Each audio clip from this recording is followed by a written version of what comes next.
Hey everyone, this is Tim from Your Six Tech. Today in this video, I'm going to show you how to change your online status on your Nintendo Switch. So maybe you don't want people to see you if you're online, or maybe you just want certain friends to see you when you're online. So on the home screen here, let's go up to top and go to our page. So let's go to Timmy's page right here and select that.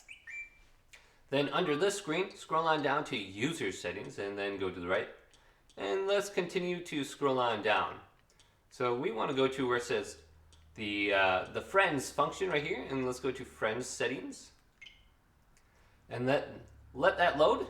On the top it's going to say display online status 2. You can see my friend code on the top there too, but it says you can set whether your friends can see you online.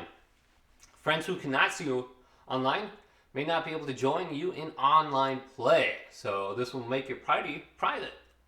So you have the options for all friends, best friends, or no one. So if you only want certain people to see you online, go ahead and go to best friends and then add the person as a best friend. So let's go back now.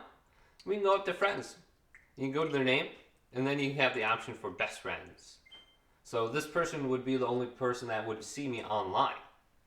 Everyone else would not. They wouldn't be able to join my game now. But hopefully this video did indeed help you out. If it did, leave it a big thumbs up and subscribe to my channel down below for more TikTok videos coming up next on Your Six Tech.